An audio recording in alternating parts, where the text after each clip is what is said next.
فيلمنا بيبدأ سنة 1990 في أمريكا مع ساهر واللي رايح يبيع الخاتمين والساعة بتاعته رغم انهم غاليين عليه جدا، وهو مروح البيت بيطلع عليه شوية عيال عايزين يسرقوه وبيحاولوا يضربوه لكنه بيقدر يضربهم كلهم زي الشبح وبيهرب منهم بكل سهولة. ولما بيروح بنعرف انه كان عامل كده عشان يساعد والده واللي كان مقدم طلب قرض من بنك واحد اسمه اندرسون عشان يفتح السيرك اللي طول عمره بيحلم بيه، لكن مدير البنك بيشترط عليه يجي يتفرج على العرض ولو عجبه هيوافق على القرض. وبنشوف ساهر واللي راح لوالده وبيديله ال 25 دولار اللي معاه وبيقول له ادهم للبنك عشان ما يحجزوش على السيرك، لكن ابوه قال له خلي الفلوس معاك وبيفرح بيه جدا انه عايز يساعده، وبيقول له انه اتفق مع صاحب البنك انه هيعمل له عرض في السيرك ولو عجبه مش هيحجز على السيرك وهيديهم مهلة عشان يسددوا الفلوس اللي عليهم. فبيقول له طب لو ما عجبهوش؟ فبيقول له اكيد هيعجبه لانك معايا احسن ساحر في الدنيا. وبيجي يوم العرض وبيوصل مدير البنك اندرسون عشان يشوف العرض وبيبدأ العرض فعلا واللي بيبقى رائع جدا، بس مدير البنك باين ان شكله كده جاي ومش موافق على العرض من الاول، وساهر وابوه بينفذوا خدعة وبيدخل ساهر الصندوق وبيقفله، ولما بيفتحه بيختفي ساهر وبيظهر بعيد عن المسرح، وبيحاول ساهر يخلي المدير يعجبه العرض بأي طريقة، لكن مدير البنك مش بيعجبه العرض وبيقول لأبو ساهر ان قدامك 5 أيام لا اما تسدد الفلوس لا اما تسلمنا السيرك. وبيجري ساهر على مدير البنك وبيترجاه انه ما يحجزش على السيرك وبيحاول يقنعه بأي طريقة، وابو ساهر صعبان عليه ابنه وبيقول له ما تعملش كده وخلي عندك عزة وكرامة، وبيطلع مسدس وبيوجهه على مدير البنك لكن بعدها بيوجهه على دماغه وبيموت نفسه قدام ابنه. وبنروح للوقت الحالي واللي بيكون ساهر كبر وعدى على وفاة والده 25 سنة، وبنشوف ساهر وهو نازل من فوق البنك بالحبل والسما كلها بتمطر فلوس بعد ما سرق البنك بتاع اندرسون مدير نفس البنك اللي كان السبب في وفاة والده، ورمى كل الفلوس في الشارع على الناس، والشرطة كمان بتوصل وهو بيركب الموتوسيكل بتاعه وبيجروا وراه وبيحاولوا يمسكوه لكنه بيبقى محترف جدا وبيقدر يفلت منهم بكل سهولة وبيعمل شوية حركات أكشن لحد ما بيدخل جوه مبنى والشرطة بتحاصره، لكن فجأة بينزل حبل من فوق وبنشوف اللي عمرك ما شفته قبل كده وبيهرب منهم بكل سهولة. وبنروح بعدها لعلي واللي شغال ظابط زي ما احنا عارفين من الأجزاء اللي فاتت، واللي بتكون العصابة معلقة من رجليه بعد ما عرفوا انه ظابط وبيحاول يقبض عليهم، لكن كالعادة بيظهر الظابط جاي بالتوك توك بتاعه وبيكسر الجدار وهو ما بيتكسرش وبيلف 5 في 6 وبيوقع كل الهفقات، وعلي بيفك نفسه وبيركب معاه وبيحاولوا يهربوا لكن العصابة بتوقفهم،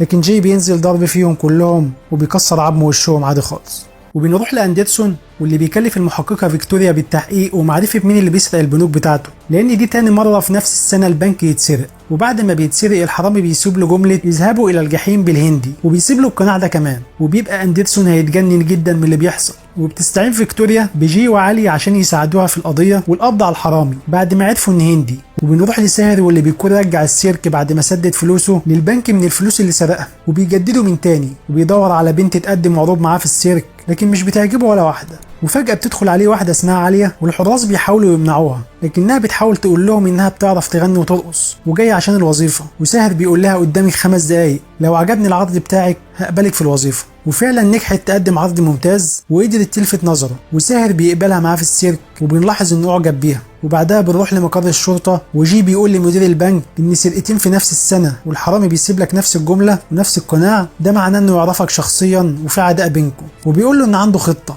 وبيطلع جي في التلفزيون وبيحاول يستفز السارق وبيقول له انه مبتدئ ولو حاول يسرق البنك تاني هيقبض عليه، وساهر بيتفرج عليه وبيضحك. وتاني يوم بيروح لمقر الشرطة وبيقابل جي وبيقول له انه عارف مين الحرامي، وبيقول له انه هو المهرج اللي اسمه تشارلي، لانه في يوم قدم عرض قدام مدير البنك لكن ما عجبهوش فاضطر انه يسيب المكان وقال له اذهب الى الجحيم. وجي بيقول له عرفت منين ان هو الحرامي؟ فبيقول له عشان بيسيب نفس القناع اللي كان بيلبسه وبيكتب نفس الجملة اذهبوا الى الجحيم، وبيعرض عليه جي انه يساعده في القبض عليه، وجي بيوافق فعلا وبيقول له خلاص نتقابل بكرة في البنك، وساهر بعدها بيمشي. وتاني يوم بيروح ساهر فعلا البنك وبيقابل جي اللي بيوريه كل الخرائط بتاع البنك والخطة اللي عاملينها عشان لو الحرامي فكر يسرق البنك، وبيستخدم ساهر كاميرا وبيصور كل المكان والخرايط وبيعرف مكان الخزنة بالظبط، ولما بيرجع بيكون عارف كل حاجة وبيحط الخطة بتاعته.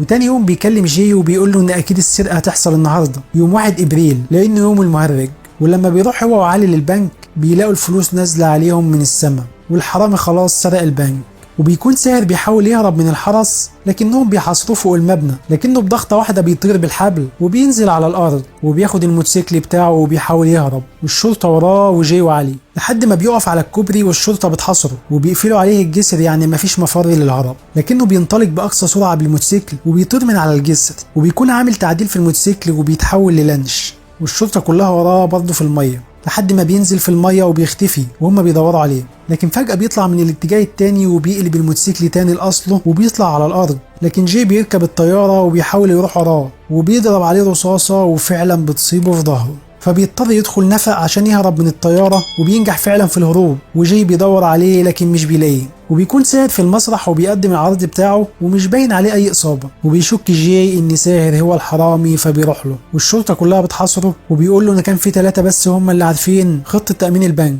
واكيد انت الخاين واللي حاولت تقرب مني عشان تعرف الخطه. وبيخليه يقلع عشان يشوف الرصاصه اللي في ظهره، لكن بنكتشف ان الرصاصه اختفت وملهاش اي اثر. وساهر بيبص له وبيضحك وبيقول له ازاي خفت اثر الرصاصه، فبيقول له عشان انا ساحر وبيضحك. فبيقول له جاي ان الرصاصه الجايه هتكون في راسك ومش هتفلت مني.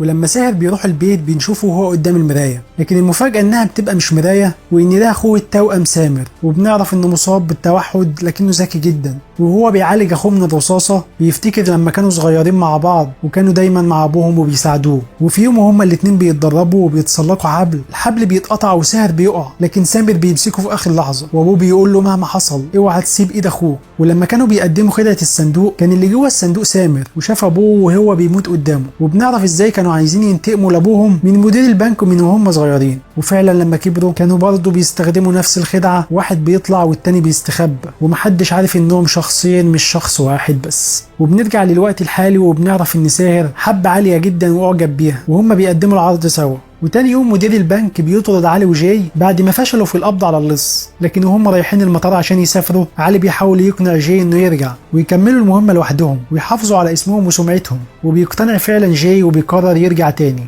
وبيفكر بعدها ليه ساهر بيسرق البنك، وبتيجي على باله فكرة انه يتنكر في زي عامل ويدخل السيرك. ولما بيخلص العرض بيكون بيراقب ساهر وبيروح وراه وبيستخبى فوق الاسانسير ومحدش بيشوفه، ولما بيبص عليه بينصدم ويعرف انهم اخين توأم وده السر الحقيقي بتاعهم. وبيفهم كل حاجة وبيعرف ان سامر ليه يوم واحد في الاسبوع بيخرج فيه عشان يتفسح، عشان محدش ياخد باله منه لانه بيتكلم بصعوبة، وبقية الاسبوع ساهر هو اللي بيخرج. فبيقرر جي انه يستغل سامر ويتصاحب عليه ويستغل مرضه ويوقعهم في بعض عشان يقدر يقبض عليهم. ولما بيخرج سامر عشان يتفسح وهو فرحان بنشوف جي وهو متنكر وعامل متسول وبيجري من واحد في الشارع وبيستخبى ورا سامر، وسامر بيساعده ويهرب منه وبيتصاحب عليه بعدها وبيلعبوا مع بعض في الملاهي وبيقضوا اليوم كله مع بعض وهم فرحانين. وسامر وهو مروح بيديله تذكرة للسيرك بتاعهم عشان يحضر العرض الجاي. وبعدها بنروح لفرع تاني من بنوك اندرسون وبنشوف ساهر قاعد على كرسي متحرك وعامل راجل عجوز وبيصور كل الاماكن في البنك وبيوصل للخزنة بتاعته وبيمسك $25